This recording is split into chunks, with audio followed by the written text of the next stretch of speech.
What's happening, everyone? Welcome to the Sportscast. It's me, Andy Grant. I've got Muskie here, replacing Gary. He's a shithouse, and because Liverpool are flying, he's decided not to take. Gary's a shithouse, not I'm a shithouse. No, Gary's a shithouse.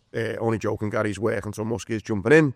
We're here at the Feathers once again. Big thank you to them. They've actually got, forget your reminisce, sorry, Glee Butler, but forget reminisce. We've got Featherness with DJ J on Friday, and on Saturday, you've got the real deal playing here at the Feathers, bottom of Barris Drive, on Hawthorne Road. Get down, support the local boozers, always a boss atmosphere. I heard Fran from the Red Door Club was... Red Rum Club. Red Door, fucking hell. Red Rum Club was unbelievable last week. I'm still pissed. If you can't tell from my voice, I'm still pissed. Turned up late for Muskie, which I apologise. I think I got in about 1:30 as Liverpool, where we'll start, smashed Real Madrid. So, yeah. Lads, what the fuck? Again, I still feel pissed. What a fucking night. It was a great night, lad, yeah. I thought you were late today intentionally because I was late yesterday. No, I hate being late. As we know, I hate being late, and I got out of my bed about 8:30 and we're here at 8:45. So, yeah, I apologise. Just a great day. So me and Musk, we met on Cass Street, Picaro, had a bit of a scran, few beers, and then into Anfield, which was really interesting, wasn't it? Because before the game, I know I was saying it, I know Phil was as well. How would have played the reserves? Knowing where we're sitting in the Champions League table as it stands, you don't really know how many points you'll need, but we're sitting top, looking pretty. Or, well, obviously, games played Tuesday, we were in the top kind of few. Man City on Sunday, massive game.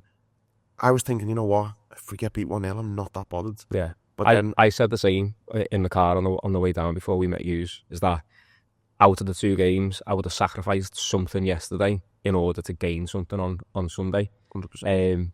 So I didn't necessarily go as far as saying like play the resis or whatever, but I did say like I wouldn't mind a few changes to keep a couple of the lads like away from injury.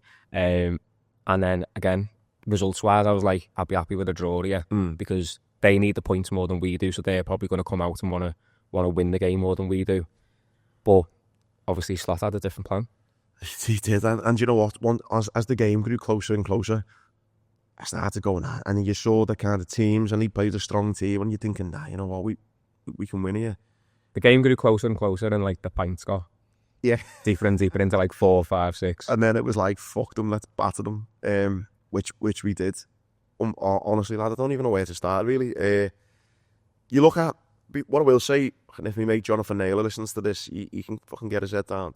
If anyone talks any more shite about injuries, whether that's in the Prem or the Champions League, honestly, as if Liverpool have not had any injuries. We've got the best goalie in the world, out injured.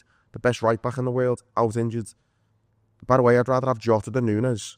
Jota's out injured. Forget the promising start Harvey Elliott made to the season. Forget, Chiesa was meant to be this unbelievable player. Fucking hell. Liverpool have got injuries as well, So yeah, I know Madrid had injuries yesterday, but you look at the starting 11, they had Mbappe, Bellingham, Modric, Courtois. Well, there's 4 straight away. I can't remember the rest of the team, but like, it's not as if we played against the fucking Real Madrid side who were absolutely shite. Like, that's a quality side. And it's got quality players, but this season they haven't really been as quality as a team as they have been the last few years, like. And that shows yesterday. But lad, it's still Real Madrid. No, it is. Yeah. The players that they've got, like, I don't care what anyone says. Like, Liverpool have got injuries themselves, and the performance they put in yesterday, I just thought was brilliant. And you say they're kind of almost like the players. Liverpool's midfield, McAllister, Jones, Gravenberch, you think none of those names jump out. No. But oh my God, I thought for the man of the match last night, it was either the midfield 3, Conor Bradley, or the keeper. Like, that's how. And look at those names, lads. Like, none of them are walking into Real Madrid's starting 11, are they, really? And I think that's the great thing that Klopp did. And I think what Arne Slot, if I do say it, has almost took it to another level, has just got them playing as such a unit. So much so that you're like, Gravenberch, lad, oh my God. Like, he must drop the shoulder and turn like that at least 2 or 3 times a game, and no one can still get onto the fact that he's about to do it. Even us. That line must have got said about 1 million times in the pub after the game. Oh, really? Yeah. Honestly. He just absolutely rolls any centre mid, doesn't he? The ball gets played into him, and it's almost like a 50-50 ball in the sense that he's got a player right on his back, and he just drops the shoulder, and then the space just opens up for him, and he's off. And he must have done that fucking 5-10 times last night. And you know what's great, I think, about the manager? Listen, Klopp's obviously seen a player in him. Listen, he wouldn't have played for Bayern Munich if there wasn't a player in there, so he obviously has got potential. For whatever reason, Bayern have let him go. He won't make it into Klopp's team every week, so it wasn't quite clicking.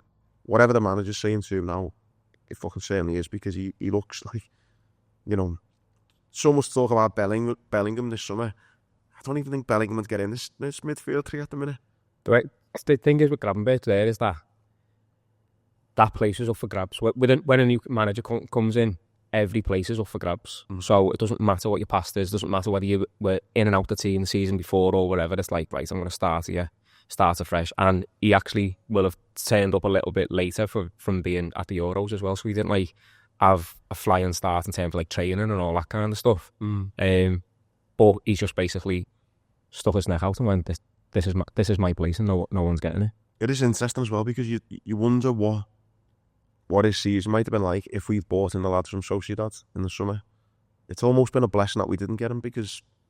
Well, it would have been that position, wouldn't it? So it wouldn't have been one of the other midfield three that would have sacrificed. It would have been Gravenberch not getting ousted, but he would have been in a lot more of a rotation. He probably would have been a bit more of a, you come in when we need you to come in and help the other lads rest or whatever. He's now got that position is his. He's not like, oh, I can play there sometimes, I'll play there sometimes, as long as I'm playing. Yeah. It's like, no, I'm the 6.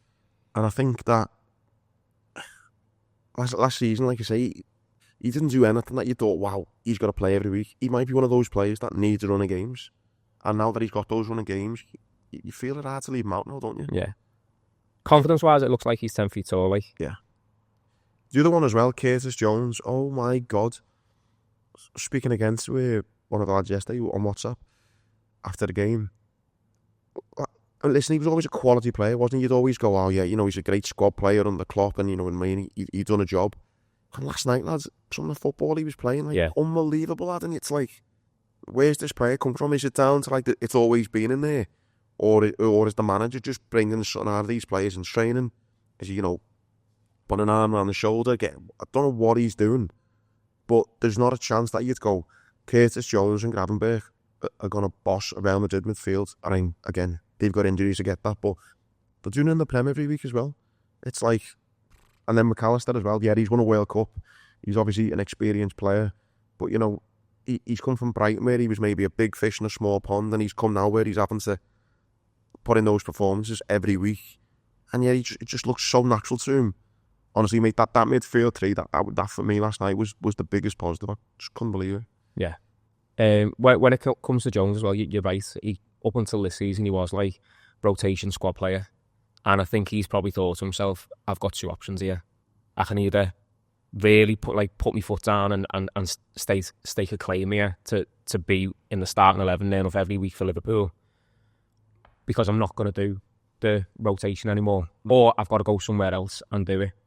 And if you're a lad from Liverpool, you don't want to go anywhere else, do you? You want to do whatever you can. Well, I don't know. Well, you will speak about the other one, mate. But yeah, no, you bang on. I think I actually seen a thing on YouTube. He did a podcast or something, or an interview with that young Scouse girl he does. Oh, the show. Yeah. And he was like, it got to a point where he was a bit like, I think he was talking about being a dad, and it was like he wants to kind of know where he was in his career first before he starts the family. And I think he said there was that bit where it was like, do I need to move on here, or do I need to? And listen, he's got the reassurances from the club, thankfully. And maybe that has, again, just made him kick on again, because he just, I don't want to say look like a different player, but fucking hell, lad, he's come on a lot, hasn't he? Yeah, and when you're in this kind of moment that he's currently in, it's one of those where nothing seems to be going wrong. Do you know what I mean? Obviously, he had a little bit of an injury before earlier on in the season, but for him, it's just his decision-making's going to be as optimum as it's going to be. He's not going to second guess himself. Everything's up there because his performances have led him to believe that he belongs there, and then that just elevates his performance again, because again, he's not getting imposter syndrome or anything like that. Not that he does. He's a very confident lad anyway, but I think he's just a lot more assured in what he's doing, like going forward, coming back, and all that kind of stuff. I think you're right, lad. He's definitely a confident lad, but there will have been times last season where he's looking around going, I probably don't deserve to be in this team. Whereas again now, or he doesn't know where. So like sometimes he'd come on in the middle, sometimes he'd come on the left. Like it was just like, we need someone else to have a rest here. Are you all right coming on for 20 minutes, 45 minutes, or we got a cup game here? Are you all right being one of the more mature players in that kind of team? And he's probably thinking, I'm a bit too old to be that player now. I've got to like properly cement my place in the team. Totally, lads. I mean, again, last thing I'll say in the midfield, Jones, Gravenberch, McAllister, or Bellingham, Camavinga and Modric. Like, they shouldn't be able to lace the other one's boots. And yeah, I thought Bellingham was quiet. Come on to him a little bit in a minute. Modric, all right, yeah, he's getting old now, but still Modric and Camavinga. I mean, he still had moments, Modric, didn't he? Like, of course he did, yeah. Of course he did. But I think for the large part of it, that midfield just bossed the whole game. And yeah, just absolutely buzzing with it. You look at the stats as well. 65%, 63 to 37, 17 shots compared to their 8, 7 on target compared to their 3, 8 corners compared to 5, and a 2.7 expected goals compared to their 1.2. I mean, honestly, unbelievable. I think one of the things that Robertson ends up coming out and saying after it, because he did a little post-match interview with CBS, and he said, like, for people like me who have played Madrid quite a few times now, it's kind of like a monkey off the back now. He was like, we've been trying so hard to kind of get one over on them, and even for that, it just means that you haven't got that mental battle against that team anymore. Yeah, you can put that to one side if you were to play them again further down the line. Yeah, no, 100%. So the midfield, that's done. Unbelievable. Conor Bradley, unreal. That tackle against Mbappe, that was like a goal. I celebrated that like a goal.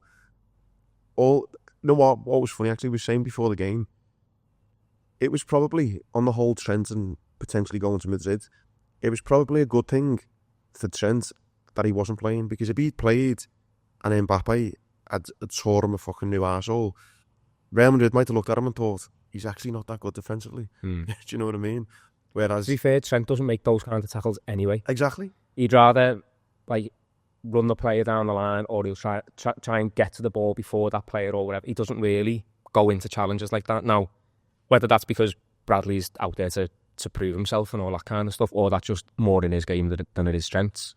If I was Bradley and I'd made that challenge, I would be absolutely flying. I was thinking to myself, he's going to get booked in a minute, because his head's going to be like, but he was sound. He just got straight back on it, went forward, and then settled back into position after it. I mean, he's done that tackle, and he's got an assist as well. Yeah. And then he nearly scored himself. But just before we got the goal, he made that deep run, didn't he? Ball got clipped in, he was just on his own, and all he needed was a little bit more on the header just to kind of loop it round Courtois, but Courtois is a fucking giant, isn't he? So it would have been hard to beat him from there. But then literally a few minutes later, gets it on the half turn, knocks it off to McAllister, and McAllister puts it away.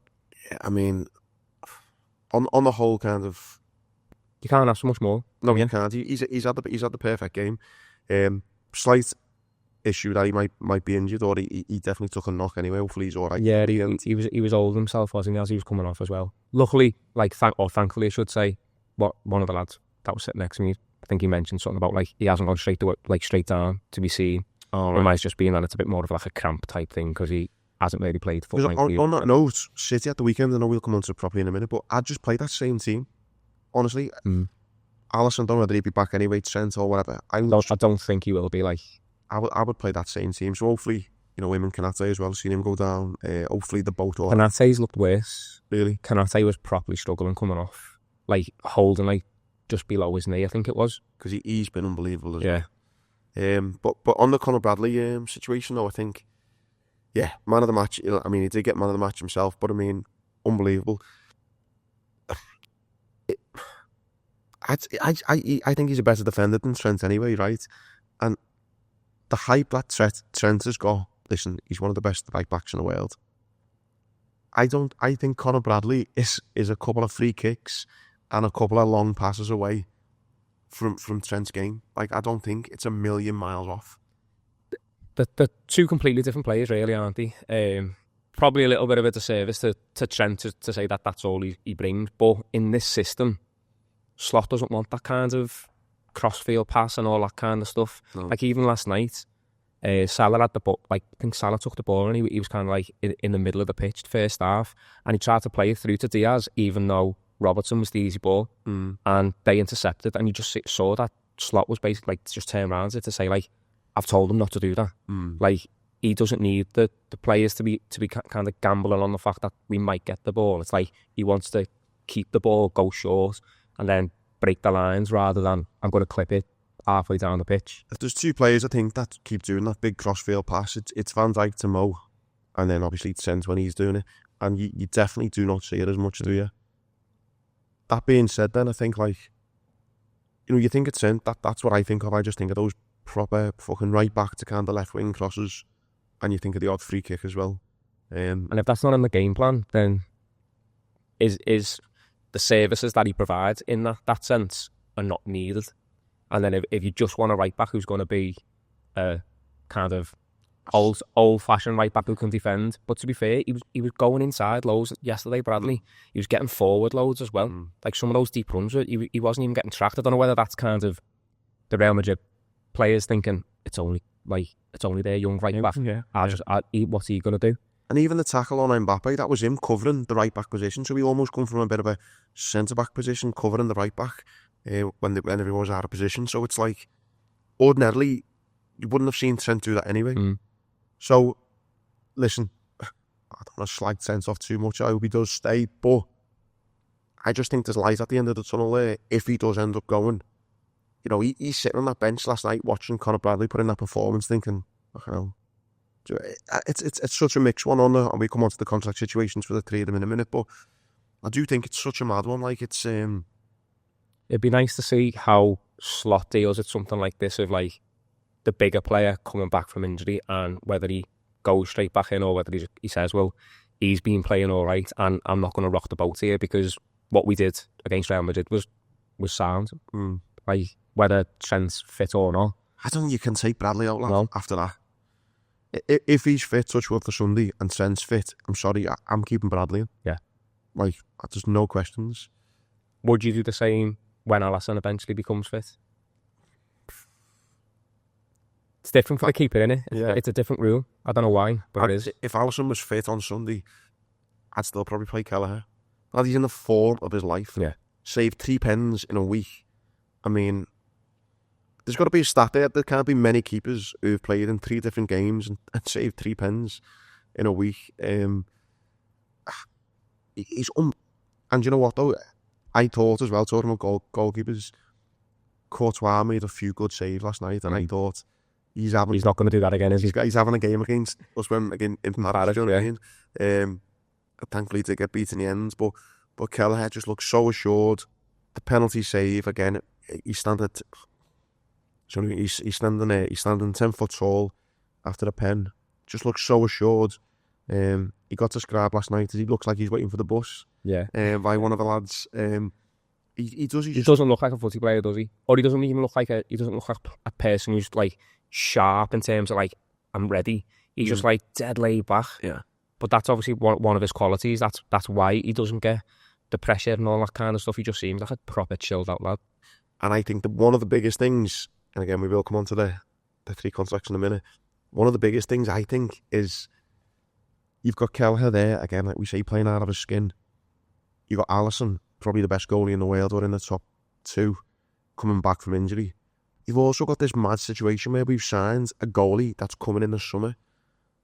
How do you even manage all that? Like, if it was me, if I was Slot, I'd fuck that Valencia keeper off. Save the 30-40 million, however much we've spent on it. 35, ain't it? Yeah. I'd box Kelleher off with fucking 10 million of it and just go, yeah, just keep you sweet, have a few quid. And then I'd put the rest towards the contracts of the rest of the other 3. I think as well, like, when it came to pre-season, Kelleher was basically, when he came back, he was like, this is probably going to be my last season here, because I know that I'm not first choice and I want to be first choice somewhere else. And that's fine. Every player wants, well, not every player, a lot of players want to be the first choice in their position. Some players are all right to be like playing second fiddle and all that. He's not into that. No. So Liverpool have then actively got to go, well, we know you're going. We've got to put something in place for next season.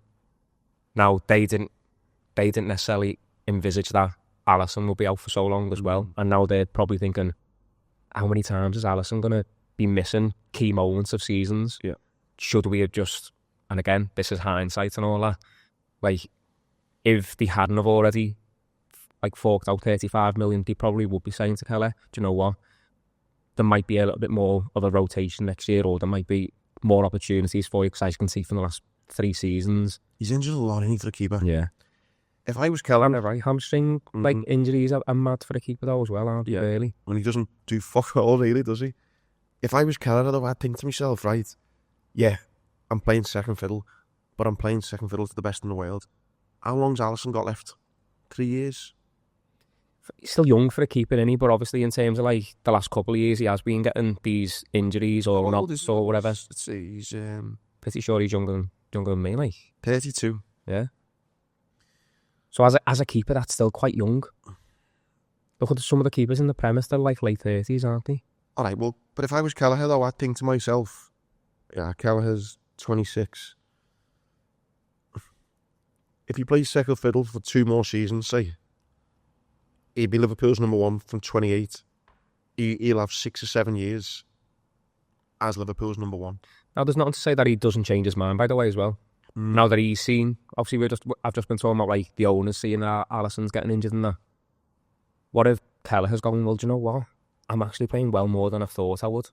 And depending on what slot's like, again, with like whether players are bigger or what, he might be like, well, Alisson's back, but Kelleher's been playing really well. It depends on probably how Slot deals with Alisson when he properly comes back. Yeah. Whether Kelleher just gets put to one side again and it's just like, well, I don't feel valued now. And if you're Kelleher, you put in performances like this, and then as soon as Alisson comes back, it would be hard to take, wouldn't it? I think that's probably one of the biggest... It's hard to bounce back from something like that, and he's had to do that quite a bit. And listen, we've seen that, you know, Liverpool teams in the past, it's a goalie. I think for a long time, like the missing piece of the jigsaw was a good goalie, wasn't it? Bringing someone like Alisson in really elevated that squad, didn't it? From like being contenders to being like champions. I mean, you saw Mignolet, you saw Karius, you know what I mean? It was just, and then you get Alisson in, it just calms the whole team down, doesn't it? So I think that goalkeeping situation is just as big as the kind of Trent, Virgin, Salah thing. I really do.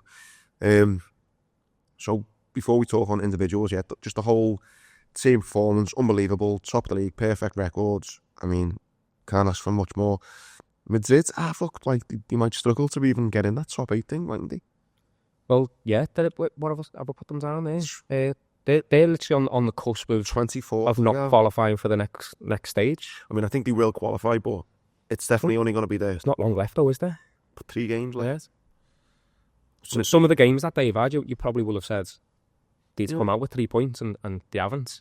Now, again, they probably like more likely that they're going to get a couple of wins behind them in the next few games. Like, but for their fans, they're not used to being that low in any situation. Whether it's like, oh well, as long as we qualify, they're not really into that. They're like, why aren't we first, second, third in this kind of league? And snobs, aren't they? Yeah, they've been given like a life of, or not just a life, but like a lot of their life of being number 1, just constant success. So like with the comments that Bellingham said after it, saying like, well, we were beaten by the best performing team in Europe at the moment. It's not a disgrace that we got beat. I don't think some of those Madrid fans would have been happy with that. No, I agree. That, like I say, they're almost like spoiled children, aren't they? It's like, how can someone else be better? And the fact that Bellingham, I mean, come on to me a bit more in a minute, but like it's like, yeah, they're not going to be... even in the La Liga, though, Barcelona are playing really well. It'd be interesting to see how their season does kick on. I know they've got injuries, but like say Vinicius Junior is a big one for them, but I think Bellingham to come out and... Carvajal's a big injury as well for them as well. What was interesting, we touched on Bellingham now then, listen. I love Bellingham. I'm falling out of love with him as the weeks go on. I thought he was England's big hope, in the Euros. He didn't play great in the summer. Neither did most of the England team. And he come out this week and was almost like, I didn't feel like we got treated in the summer was fair.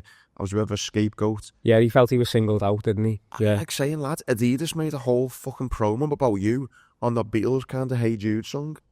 You 20, 21 playing for the biggest team in Europe, multi-millionaire. Fucking Adidas are making fucking brands all about, like, sort of marketing kind of things about you. Fucking hell, like... Is that along the same lines, though, as I've just said, about, like, Madrid fans going, well, I'm not getting my way? Yeah, it's 100% that. And he probably thought himself, he probably had like, visions of himself, like, winning the trophy and being the player of the tournament. He's probably kind of deflecting the fact that he felt himself, he should have been better. Yeah. He should have had a better tournament. But obviously, he then also knows that the press have also said very similar things. But I don't think anyone in the media was like, Bellingham was targeting him. It was just more so like the key players such as Bellingham, Kane, whatever. Players didn't turn up, yeah. But for him to come out and was like, I felt like saying that, stop making it about you. You're all shit. Do you know what I mean, though? They were all shit. Like, all right, they got the final, but it was probably the most underwhelming England team to get to a final ever. And then it pissed me off a little bit just as a Liverpool fan where he went, a lot of teams come knocking for me in the summer. But when Real Madrid did, it rocked the house or something like that. Like saying, lad, you fucking Curtis Jones standing there fucking bodyguard in our house, lad, you wouldn't even get in anyway. Do you know what? Do you know what, though? I bet he's been sitting there going, oh, that's a great line, you know. Yeah. Do you know, like his little PR kind of side of him, he fucking loves all that. 100%. He's like, that's my soundbite. People are going to be using that for years. Well, one of his criticisms in the summer was a lot of the kind of England stuff, like the YouTube stuff behind the scenes. He refused to do it because he wanted to do his own Bellingham YouTube channel, which he launched. I'm fair play to. He wants to do his own stuff. I get that. But one of the criticisms was he's not like getting involved in everything because he wants to keep his content. Is that not something that they've kind of been obliged to do though, as being part of it? So like at the last camp, there was like little videos of like Trent doing quizzes and all that kind of stuff. So players can just flat out refuse to do it, like. Listen, it's one of them, isn't it? He's there to play football. If he turns around and goes, I don't want to do that, what are they going to say to him? I don't know. Well, all I'm saying is, like, what's for the other lads to be like, well, sound, I won't either. Like, why does some that's feel a need to do it and he's like, nah, I'm all right? Well, that's what caused a bit of the, like, if you believe what you read, that's what caused a bit of the upset. It was like, all eyes were like, well, why is he fucking doing it, not doing it, and I've got to. And it's because he's wanting to keep content back for his own channel and he's wanting to... So... Yeah, I think you've nailed it.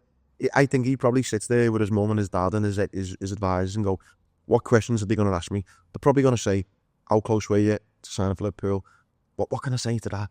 Oh, I say, like the big bad wolf, everyone huffed and he puffed, but Real Madrid blew the house down. Fuck off, lads. He's 100% thought of that line.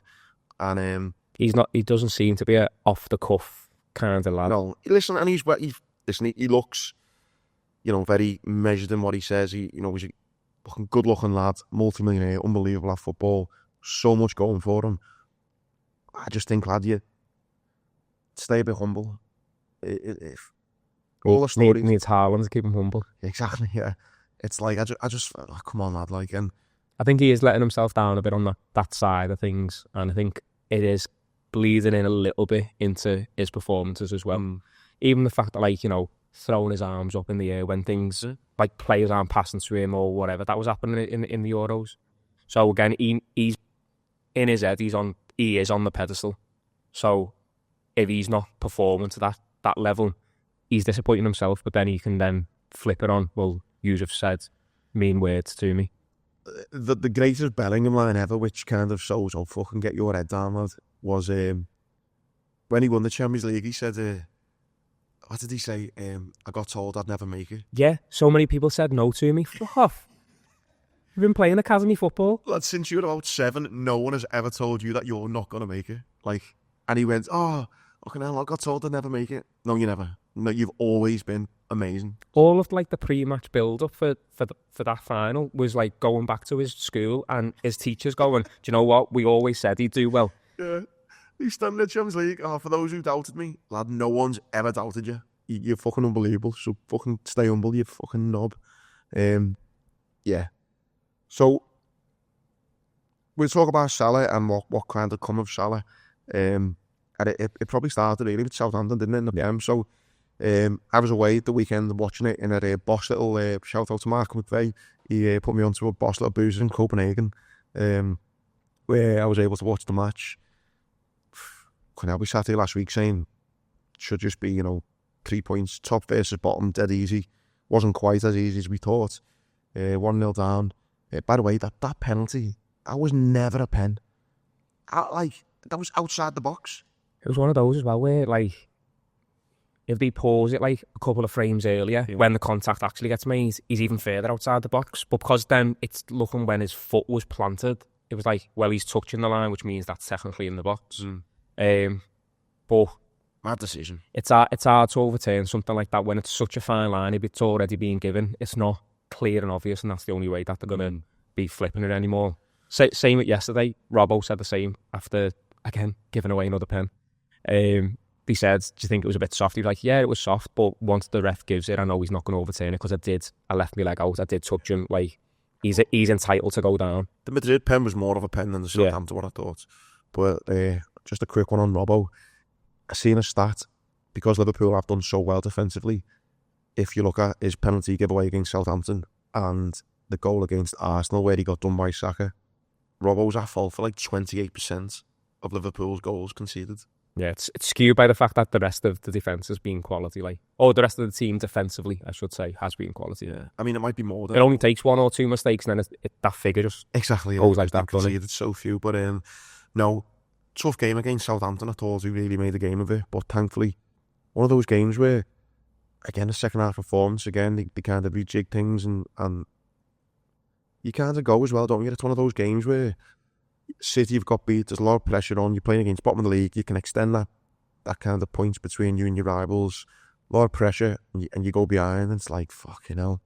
But yeah, they come up trumps, and it felt like a massive 3 points. You look at Southampton, you go, can I imagine playing Southampton? No, but how the game went and how Southampton plays, they actually did play all right. They didn't play like a team who were down and out, that they're at the bottom of the league, so we may as well just give up. They're still trying and playing the way that they have been promoted playing. I think a couple of people then said, like, were they a bit naive to kind of carry on doing that when they're 2-1 up and all that. But again, if you've got players programmed in a certain way, it's so hard to be like, right, we're 2-1 up now, lads, let's fucking change everything. So luckily for us, we've got players who just don't give up and don't change the way we play either. So like, I know you were saying a couple of weeks ago, when it was like Klopp teams, it was like, right, let's fucking go for it, we're getting these, let's go. And now it's like, well, eventually we'll still get those chances, we'll just carry on building the play and we'll find the gaps in a bit of a different way. 100%. And I know Salah missed the pen against Real Madrid, but big pressure penalty that against Southampton. Yeah. Kept his head, gets the goal, and great 3 points. It's then marred a little bit. A lot by his comments after the game. And I'll be completely honest, right, I've proper flipped on my opinion on this. So Salah's come out and 3 times, I think it is, in his Liverpool career, he stopped at that kind of little... The mixed area, we call it. Mixed zone. Yeah. And the last time was when he wanted another concert. And he's come out and he said, look, there's been no offer on the table and all that. Jamie Carragher's then come out. By the way, it wasn't that he stopped. He actively asked, do you want to ask me some questions? Yeah. Which is mad, isn't it, really? So Jamie Carragher's then said on I think it was Monday Night Football, I'm disappointed with Mo. And I was like, fucking hell, Jay, I know why? Like, give him what he wants and all that. And I was fully on Mo's side. But then you speak to your mates and you read more reports, and I've actually flipped, and I'm now on Carragher's side now because, yeah, I think, well, there's so many facets to this, but I've changed my opinion so much so it's a bit like, how much fucking money do you need? Yeah. Like, if you believe what reports, he's on, 350, 400 a week now. If you're Mo Salah, listen, I understand it's a chess game. It's who blinks first, do you know what I mean? The club or him. But for him to be that kind of money driven, to go, I'm on 400 grand a week, but I want more. Like, fucking hell. It's weird. It's like it's money driven, but then it's all probably also like ego driven in terms of like, well, I know that this player who plays for that team, they're nowhere near as good as me. So why aren't I getting what they're getting? Yeah. It might not be comparative to the rest of the Liverpool team that he's thinking. It's actually probably thinking, well, that player who plays over there doesn't do as good a job as me, so why am I not getting paid as much as them? Do you not think it's a little bit of the ego in the sense that it's almost, he's in a battle with the club. The club are like, look, we'll offer you this much money for this amount of years. And he's like, I know, but I want that much money for that amount of years. And it's almost like against the club. He's fighting against the club in the sense that just to get one over on the club. And I totally get it from his point of view. He wants to get paid for what he does. He's one of the best Liverpool players ever. He's probably one of the best players in the world. He wants to get paid. I get that. But he's on 400 grand a week. Like, it's not as if he's not getting paid for being unbelievable. He's on 400 grand a week already. If the club say to him, we'll keep you on 400 grand a week and give you another 2 years, that's another 2 years of 400 grand a week. Yeah. Like, it's weird though, isn't it? 'Cause like, once we have games like Southampton, for example, and he scores 2 and pulls us out the shit and all that kind of stuff, we all turn into like Rio Ferdinand and like, here's the contract, sign the contract and all, give him what he wants and all that. And he knows that. Yeah. And again, going back a couple of months, it's no coincidence that he puts in a performance that he does against United, then comes out on Sky and says something very similar. He puts that performance in against Southampton, which, by the way, he didn't really do much else in the game, but that's obviously what he's thinking, well, I don't need to because I come up with the goods. That's all I need to do in that game, even though I'm not playing amazing for the 90 minutes. I've just scored 2 goals and Liverpool got 3 points. He does the same again, comes out and then says the same thing post-match for a game where he is the difference. Yeah, I think so, you've nailed it though in the sense that, and I fell victim to being the Rio Ferdinand, Ollie's on the wheel, sign the paper, give him what he wants. I was like that. I was like, fucking hell, Mo's come out, you haven't offered him a contract, give him what he wants.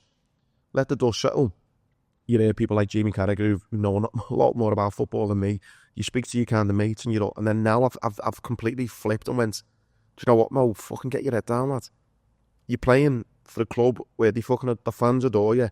The owners are giving you 400 grand a week. You probably, you've got a great chance of winning the league and the Champions League. Everton's happy. What fucking more do you want? Like, I think he knows as well, like, for his position, if we do get rid of him, the club have still got to do a lot of work then. So in terms of like who they bring in, how much are they going to be paying for the transfer fee, how much do they need to pay for wages and all that, he's probably thinking, well, why don't I just work in their favour and say, well, if you keep me, why not spend that money on me instead? That's 100%. That's 100% the thinking, isn't it? They're going, okay, yeah, well, that's fine. You don't want to give me £500,000 a week, but if you don't, then how much is it going to cost you to replace me? So that's their bargaining chip. I think Liverpool's bargaining chip is like, well, you're 31. How old is he? Let's see, he's 32. So he's 33 in the summer. They're going to him, well, you're 33 in the summer. Where are you going to go that they're going to pay you your 500 grand a week that you want? You're going to go, you're going to be loved by the team, you've got to uproot your family, you've got to go and play, you're going to walk into a team, you're still going to be in the... Like, where can he go? Like, what team could he go to? I don't know what his options are, like... I'm just thinking, like, Real Madrid, is he going to... Vinicius Junior, you got Mbappe, would they take him as well? You look at Man City, maybe. Would you go to Man City if he wants to stay in the UK? What are they, like... I don't know where else he'd go. And I think the age thing doesn't matter as much for him. Because, again, he's in better nick than most 20-odd-year-olds. So we can use that in his favour. Like, well, I know that the saying is, like, once you pass a certain age, your contracts after then kind of get less and less as time goes on. But in terms of just how good nick he's in, he's probably saying, well, look at me biologically, not by my age. Yeah. And biologically, I'm probably better than most of the players in the squad that you've got. So I think the age thing, he'll probably just, like, throw that back in the face anyway. But again, as you just said, where? Like, what are his options? Like, if he wants that kind of money, if he wants to be competing though as well, like not fucking going to Saudi. Yeah. You can get the money in Saudi, but surely a player like him wants to be focused on winning stuff, and winning stuff for like like proper clubs at the moment. Know what I mean? I just think it's just ego. It is ego against the club's ego, and I think that they just both need to meet in the middle. Listen, it's easy for me to say this as I fucking live in Bootle and I'm not a millionaire. Lad, you're on 400 grand a week. Like, I think there's a reason why there's 3 of them that still haven't signed, because they're probably just waiting to see like who blinks first. Yeah. And again, even that's all ego in the sense that it's like, well, I want to be the, you know, I'm holding out the longest for the best deal, and it's who signed first and all that. Because then Van Dijk's got the case of, well, I'm the captain, so why am I not getting that? Because he's getting that, and they're all team players on the pitch, but obviously they've got to look out for number one when it comes to like all contract stuff. So as matey and pally as they all are, of course, yeah, they'll have that in the back of their mind going, well, I value myself more than that player. I value myself more than that player. I should be getting more than him or whatever. And it's a bit of a chess match at the moment between the players who are saying that they've not heard anything and the club that haven't said anything at all. I do think the last thing on Mo, because again, I don't want to hate on him too much because he's fucking amazing, but I think when you look at it in context and you say he's only actually came over and spoke to the fans like 3 times in his 7-8 years being there, the press, sorry. He's only ever done that 3 times in the mix zone, and the 3 times it's been, she fucking wants more money. The thing as well, come on. I saw someone posted, I think someone posted the original, the video, and then I think John Gibbo posted something like, look at Van Dijk in the background, because you just see Van Dijk as it to say like, shit, he doesn't normally do that. I've got to go and make sure that everything's all right, and he goes over with like a smile on his face, but he's thinking, Mo, there's got to be a reason why you normally just get straight on that coach. You bypass every single person, so there must be something up. So Van Dijk as the captain's kind of like peering over to see what he's doing. Like Van Dijk read the room right, there was something up. Yeah. He wants fucking, he's a greedy bastard, wants more money. That's what's up. Anyway, are we done on the Liverpool loving or anything else? Got to talk about the weekend, like, coming up. Big one, isn't it? On City, before I talk about them on the pitch, I thought it was bizarre their fans, by the way, booing them. What a fucking spoilt bunch of bastards they are. I think the majority of them, yeah, they've had that. They forgot about the rags story of the rags to riches, haven't they? And forgot where they have been. I know it's not going to be all of them, but a lot of them are proper spoilt at the moment. Yeah, they've had too much going on that they expect now, and they don't. It doesn't even look like they enjoy winning either. It's like, well, I'm turning up, we're going to win, I'm going to go home, and that's about it. Yeah, it's like if they turn up, because the stadium's always half full empty anyway. Yeah, I think. Listen, I'm not Pep's greatest admirer. Listen, he's a quality manager, but just as a team, what they've won, how anyone can boo that team. You know, some of the runs they put together where, you know, they've won like 25 on the sprint to win the league. They've won the treble. They've won league after league after league. How anyone can boo that team is beyond me. So the City supporters need to get their head down.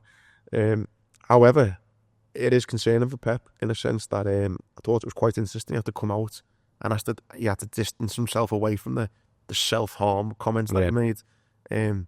Just a flipping comments that as soon as he said it, the people, like the PR or whatever, have gone, fucking hell, mate. Yeah. Which, and you know what, to be fair to him, I listened to TalkSport, there was a ringing on the background. Yeah. What I will be quite fair to him on, or I think it was a bit harsh, I had someone ring up TalkSport, some fucking like, you know, I don't know what he was from, some charity. An advocate kind of thing. Yeah, and he's like, I just think it was disgusting how Pep went on about that, because I speak to men every day who self-harm, and it's disgusting how he joked about it. Fuck off, lad, he weren't fucking saying, like... So I think the media, or some people, just who like to get offended by everything. Yeah, it's easy to be offended, isn't it? Yeah. And he's not doing it to offend people. He's said something stupid, like spare of the moment, off the top of his head. Let's also bear in mind, it's not his first fucking language. Yeah. Like, he's probably just said something that in his head probably sounded quite straightforward and something along the lines of like, look what these have caused me to do. Yeah, it's like, I want to fucking scratch my eyes out. We played that bad. It's like, oh God, don't scratch your eyes out. Oh my, it's like... I know a friend who lost an eye. Let's say that is it though. So, yeah, I thought it was like, fucking hell, get off his back for that. But yeah, he is stressed out to fuck, which was great for me to see, you know, all the scratches on his head and his all that. You're thinking, that's a man who's who's frustrated as fuck. Oh, he's tormented at the moment. Like, you know, remember the documentary where he's at Goodison, they're playing Everton, and at half time he's talking about Liverpool. Oh, imagine him now. Yeah. Imagine him this week. Do you know what? I don't know whether he's got less pressure on him playing us now, though. Less is expected of them. I don't know. I don't know whether he actually likes being that kind of people don't expect much of me. Whether that's a negative thing for him because he wants to be the best and he doesn't want to be the underdog going into a game or whatever. He's quite spiky anyway when it's not going his way. You know what though? But again, Klopp was one of the spikiest as well. Like, not winning Buffy as well, to be fair. What I will say, right, is I'm not going to sit here and go, we're going to batter them. Listen, if Liverpool play like they did last night and City continue in this run of form that they're in, I can see us winning 3 or 4-0. However, I can equally see the headlines Monday morning being, we're back. Yeah. And City win 2-0. They can flick a switch. The switch has got to get flicked at some point of turning the negativity into something positive. And what better place than to beat your rivals at their ground to close the gap. They're not going to obviously get much closer than they have been over the last few weeks, but closing the gap and maybe even just putting that little bit of extra pressure on us as a club as well, because at the moment, I'm not saying that there's no pressure, but everyone's kind of like, it's all going Liverpool's way and all that kind of stuff, and that switch might get flicked at some point as well. We're due something to happen. Yeah, don't say that, but I know what you mean. I think though, you talk about that kind of switch. Going into it now, we either go stay 8 points clear, go 11, or drop back to 5. At the minute, I'd take a draw. I'd just keep it at 8 points. Obviously, I want us to want the win, but yeah. I want the win. I just think don't get beat. Don't do anything drastic that causes them to close the gap. Yeah. Just give them any momentum. Yeah. Because like you say, if they get a win at Anfield, it fully goes in their favour, doesn't it? So without sounding negative, I'd say just don't get beat. That's my kind of message going. And I think the difference between this season and last season and the season before is that we were a lot more like culpable of, we just focus on our own game, we go forwards, we do this, and then sometimes City just picked us off. Whereas I don't think we're set up in that way, no.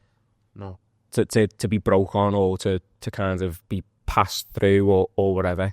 I think our midfield, we spoke about it, I won't talk about it anymore, we spoke loads about it, but it's a lot more technical than, when you had Henderson and Wijnaldum, Fabinho. That midfield with Jones, McAllister and Gravenberch is a lot more technical, isn't it?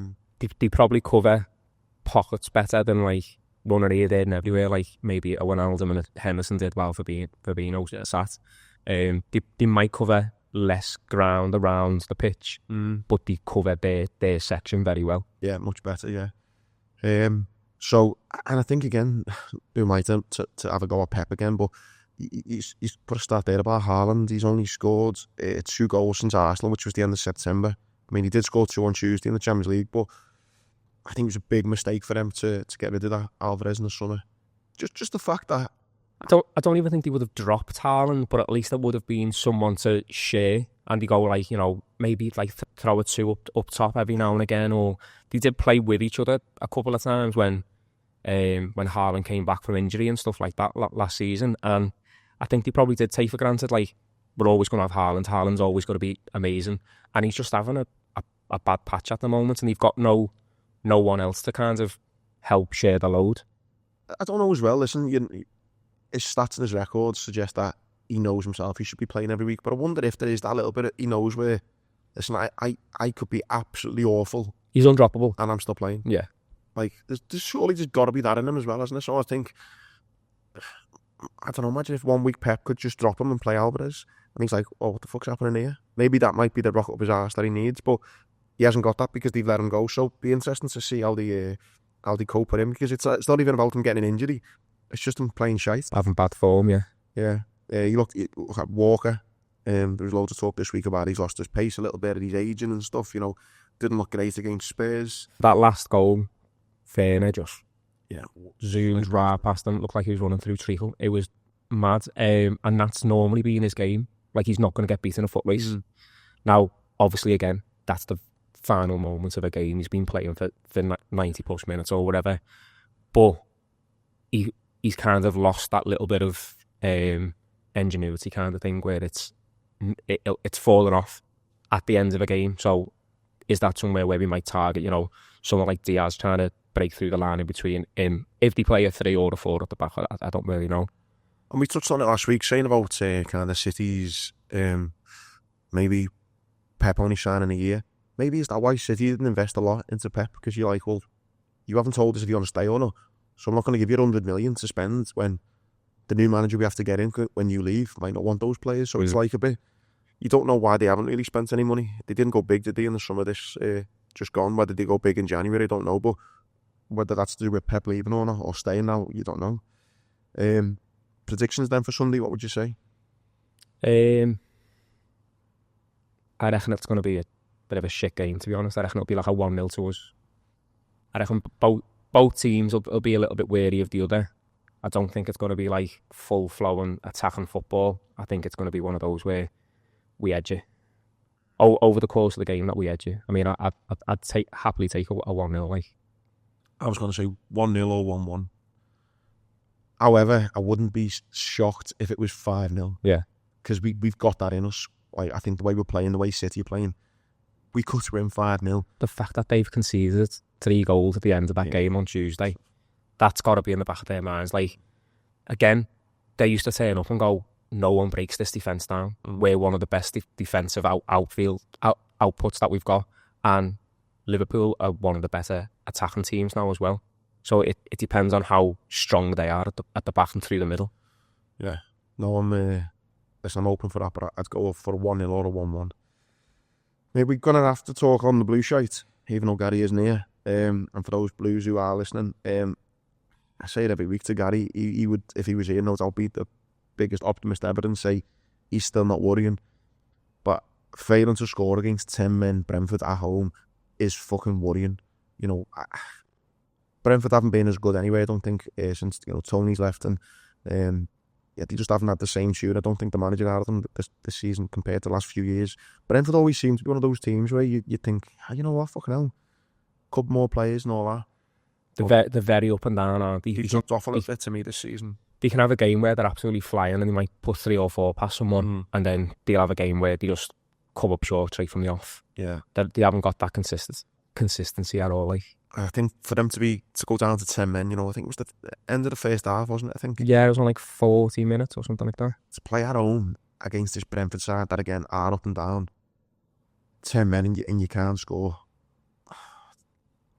Listen, Blues will tell me different, but it's like 10 men sometimes fucking dead hard to play against. Though, it is, but if you're looking at a fixture list and you're going, like, we'll get a draw there, that'll be a good result away from home. Listen, these are the games at home. We're playing against teams in and around us. We need to win them. That would be one of those games. You go, we need 3 points. The fact that someone's going to tell you you're going to play against 10 men for half the game, surely you're thinking we need to win that game. And the fact that they only got a draw, I think, is concerning. Got United at the weekend. I think Amarin has learned very quickly that it's not going to be as easy as he thought. Playing newly promoted Ipswich, only getting a draw.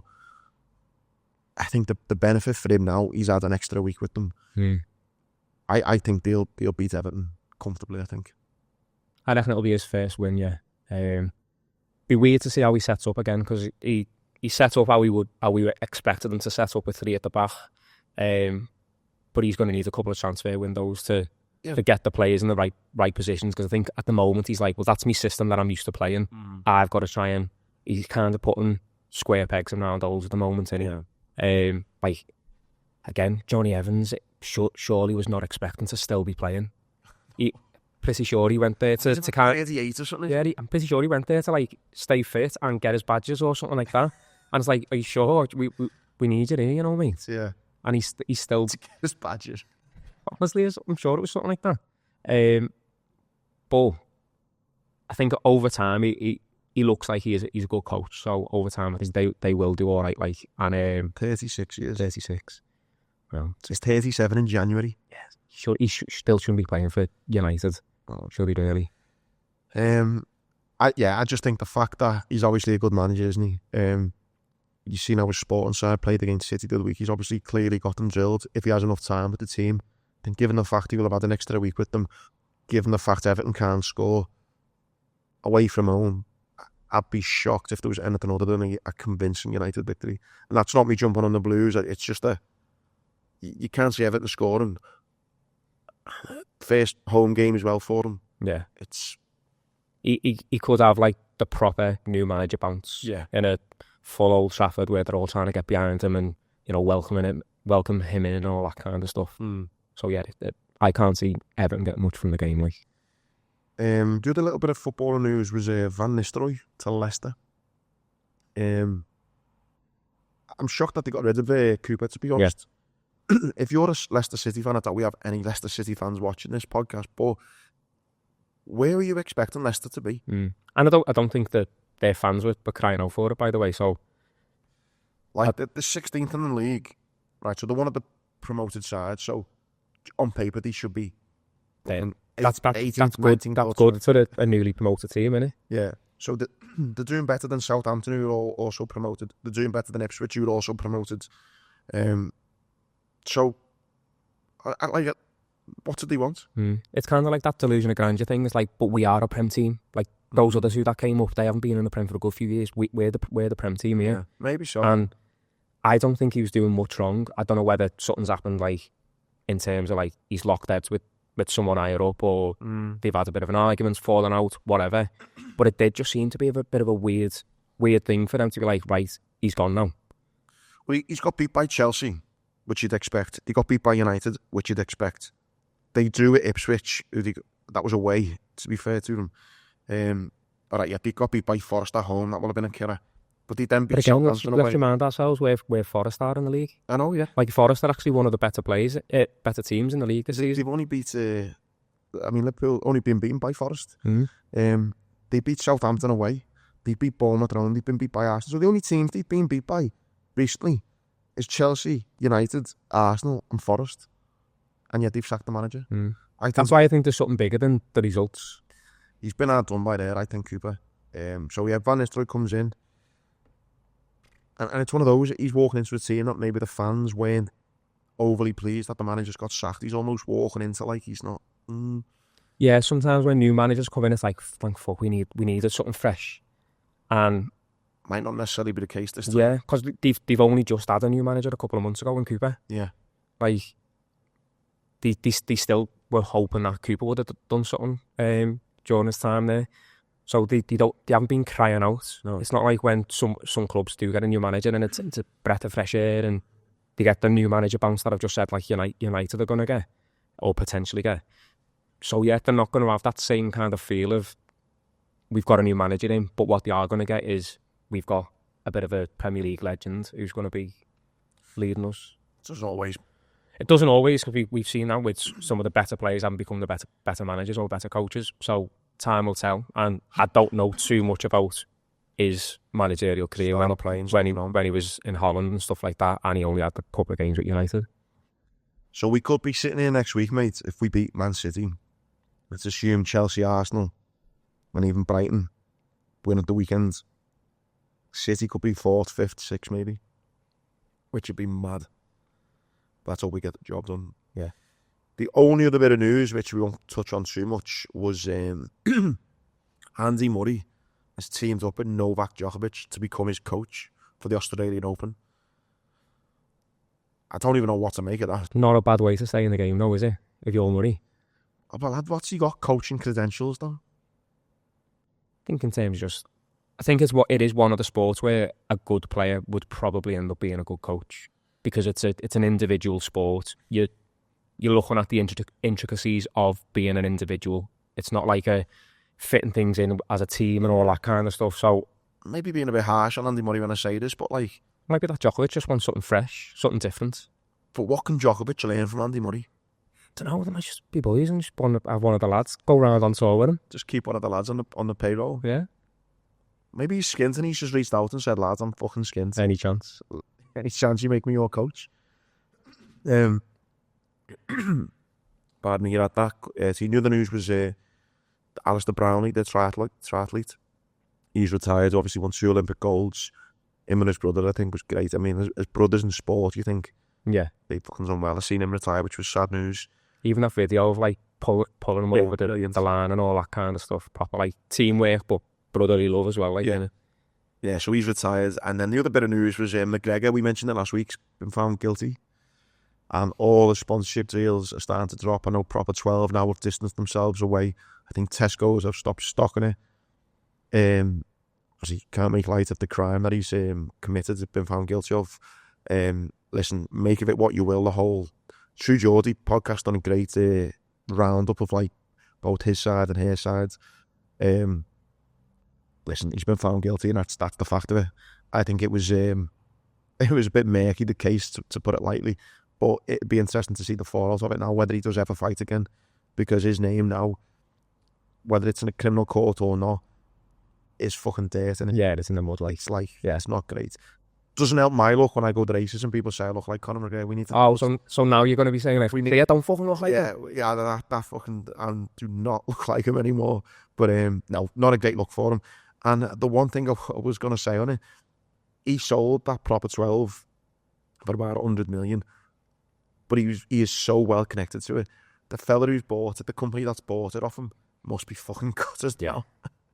Because he is the brand, isn't he? Yeah. That's how they were shifting so many sales. I don't even know whether it was any good, do you know what I mean? No, it's just like people are going to buy it because it's McGregor's. Same with like that forged stout and all that kind of stuff. He's I don't know, I think he's still linked with that, isn't he? I think that is his company. I mean, it's going to be an interesting time for him now to see what he ends up doing because, everyone are trying to distance themselves as much as possible.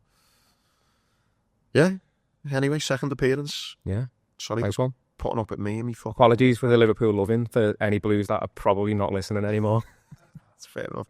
Sorry if I sound pissed. I still am. Up the Reds, and we'll see you next week. Nice one.